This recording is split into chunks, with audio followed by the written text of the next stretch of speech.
काही लोक आयडेंटिफाय झालेले आहेत, ज्या लोकांनी फूस लावलेले आहेत ते देखील आयडेंटिफाय झालेले आहेत. यामध्ये त्यांच्यावर कडक जे पण कारवाई करणं शक्य आहे कायदेशीर ती प्रशासनातर्फे पोलीस प्रशासनातर्फे केली जाईल.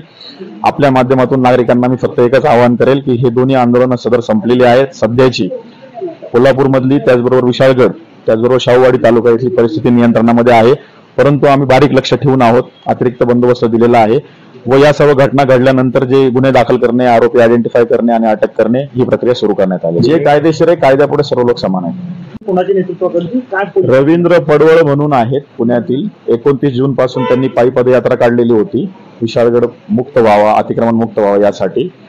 तर त्यांना देखील आम्ही नोटीस दिलेली होती, कारण ते विनापरवानगी आंदोलन होतं. त्यामध्ये त्यांनी देखील सुरुवातीला आम्ही संभाजीराजे यांनी जी हाक दिलेली आहे 14 जुलै रोजी विशाळगडावर जाण्याची, त्यांच्यासोबतच जाणार असं जाहीर केलेलं होतं. त्यामुळे हे दोन्ही आंदोलन आज एका दिवशी असल्यामुळे त्यांचे समर्थक यांचे समर्थक असे त्या ठिकाणी जमलेले होते. काही शस्त्र सुद्धा या सगळ्या आंदोलकांच्या हातामध्ये होती. माध्यमांना सुद्धा चाकूचा धाक दाखवण्यात आला. काही सुरुवातीला जे पायथ्याशी, कारण विशाळगडावर जे मॅटर सबज्युडिस असल्यामुळे तिथं आपण कोणाला जाऊ दिलं नाही, परंतु जे पायथ्याशी बॅरिकेटिंग केलेलं होतं त्या ठिकाणी देखील काही लाठ्या काठ्या घेऊन देखील हे इसम आलेले होते. त्या देखील पोलीस प्रशासनातर्फे ताब्यात घेण्यात आलेल्या आहेत. परंतु रस्त्यावर देखील दगड आहेत, त्याचबरोबर काही काठ्या आहेत आणि प्रसार माध्यमांकडून देखील मला ती माहिती मिळाली आहे की या व्यक्तींकडे जे काही शस्त्र असतील तर त्याचा देखील आम्ही शोध घेऊ, तपास करू. आपल्याकडे देखील जर काही माहिती असेल तर ती आपण द्यावी, जेणेकरून तपासामध्ये त्याची मदत